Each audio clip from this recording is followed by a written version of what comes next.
on your happy face, Chris Paul at the podium. Without a miss, making the most shots without a miss, 14 in a playoff game.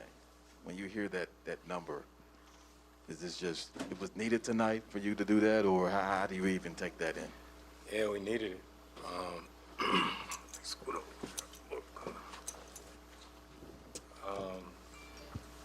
You know, that team right there, they pushed us, you know, as hard as you can be pushed.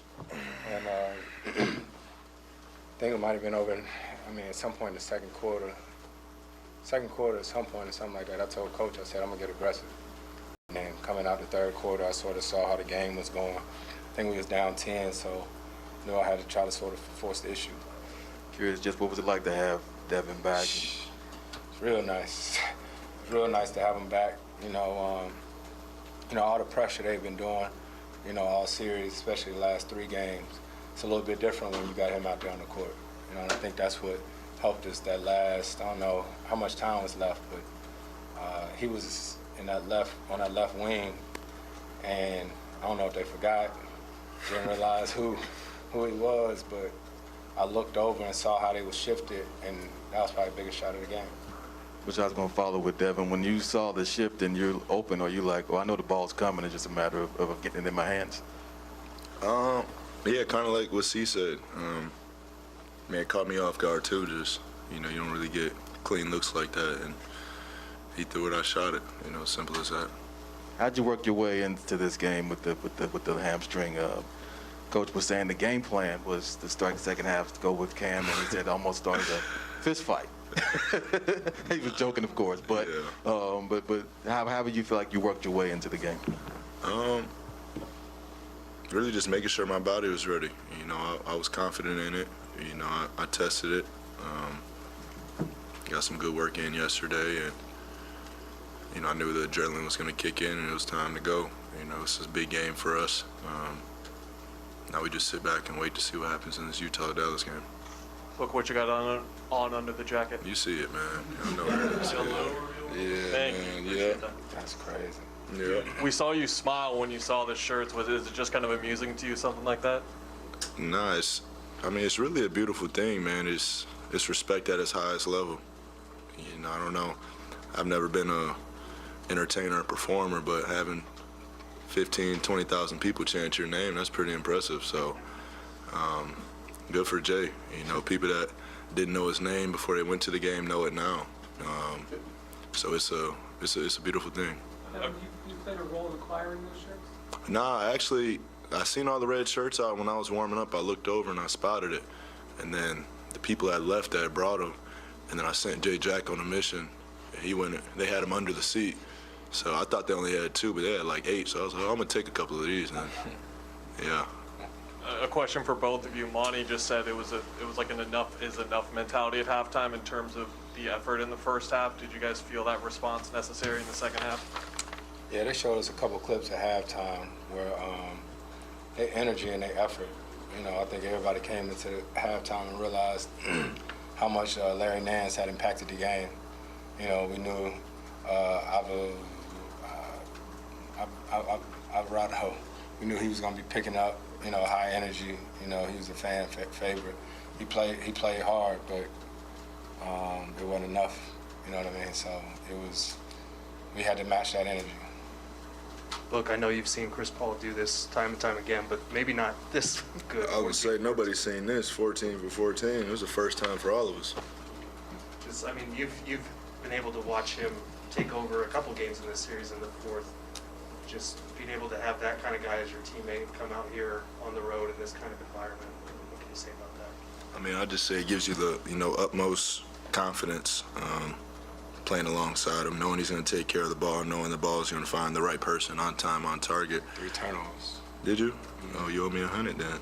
No way. Yeah. So that's a lot of confidence, you know, especially down the stretch, you know, when it's a close game. And, you know, it's been a product of that the whole season where it's a close game with 5 minutes to go, or tonight it was like 2:30. I remember looking up there, it was a tie ball game. You know, we're nowhere in a good position. You know, I feel that our talent, you know, and our execution and our team, you know, has been experienced enough in those situations where, you know, we're comfortable with it. And, You know, if we miss a shot, we miss a good look, we don't worry about it. We go to the other end and know it's a must-stop mentality. Speaking of that, I know Mikal is your guys' deep boy, but for him to have that steal on CJ and play the type of defense that he did. Yeah, so let's just correct that. It wasn't just Kel, it was DA too. DA let us know in the locker room. I heard we was telling Kel that was a big steal, and DA was like, that was his steal. But that was probably the biggest play of the game, you know what I mean? Because with us, you know, we trying to execute down the stretch, and we feel like if we can get a 3-point lead, especially a 5-point lead, you know what I mean? We know, you know, if they play the foul game, we know how we're going to execute. And so when we got a chance to get it, I think that put us up 4. Then, you know, now it's time to bring it home. Chris, you mentioned a few times in the series how long you played this game.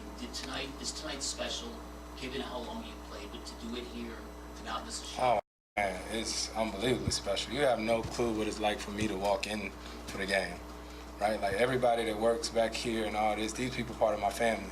Chris that's by our locker room, right here with the yellow coat on, Chris been there since I was here. Pound him before every game when I came here, back when I played in New Orleans, and did the same thing this entire series. My older brother sitting on the baseline, like all these people, this is my family. People sitting courtside or whatnot, they've been here since I was here. Show them the chain, man. Show them what you got on, man. What is that? Knock it off. Tell them the story on it, where it came from, man. Young Money, Wayne. When I played here in New Orleans, Lil Wayne used to come to the games all the time. That's been my big brother for a long time, you know what I mean? So I made sure I wore this chain he gave me years ago for the night, because it's nothing like playing here in this city. You know what I mean? It's nothing like it. I know I done went to other teams and all that, but the energy here, the way that they show so much love to the players, to your family. You know, when I walk in, they ask me if my parents here and all that. So, and then Willie, so many different ties, you know, to this team. Garrett Temple, Gary Clark played in my AAU program. He's on the team. You know what I mean? So it's so many different ties to New Orleans, and it always will be. Was your family able to come up from Mississippi? Yeah, a couple of them made it. A few Daddy, of them made it. granddaddy, all this. Yep, not as many as the regular season, but they were in here for sure. Book used to drive up here when he was a peewee. I did. Watched him play. Seen some good games.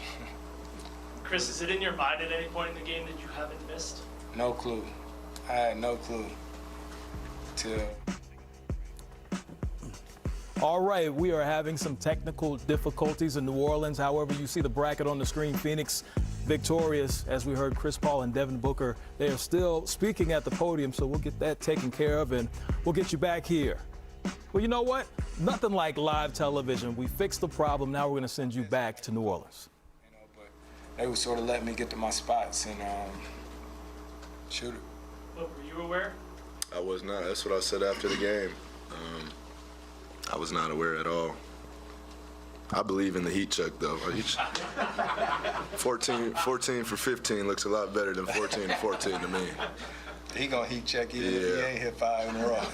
I'll never have one of these games, these perfect ones. So if you were 10 for 10 like Chris was, how many more shots would you have taken? Free throw line. Yeah.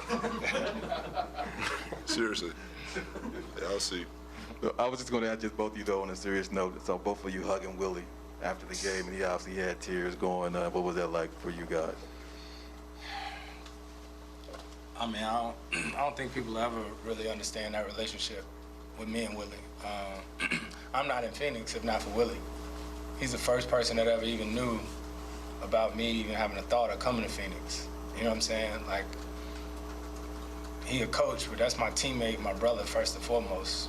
You know what I mean? So, like I said in my postgame thing, I'm on the baseline seeing his son Mason. You know what I mean? It's just Willie my family. So not talking to him or communicating throughout the series, that's tough. And you know at the end of the series, somebody not gonna win. So it's probably one of the weirdest things I've ever been a part of. Yeah, man, Willie's the man. Willie actually reached out to me when I did my hamstring. He said, even though we're competing, you know, prayers up. I hope it heals quick. And he's just a stand-up guy, man. Always has been.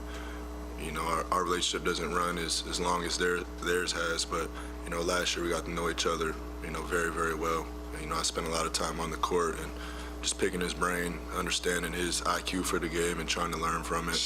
And just knowing him coming here and how successful he's going to be, even after the rough start that they had at the beginning of the season, you know, I knew they were in good hands.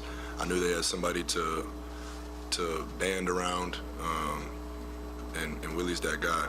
You know, it's going to be fun playing against New Orleans for the next few years. I always tell people, if you tell me something bad about Willie, then you're telling me about yourself. Straight up. You know what I mean? If you come up to me and say something crazy about Willie, then I know where I stand with you. Yeah. All right, y'all. Appreciate it.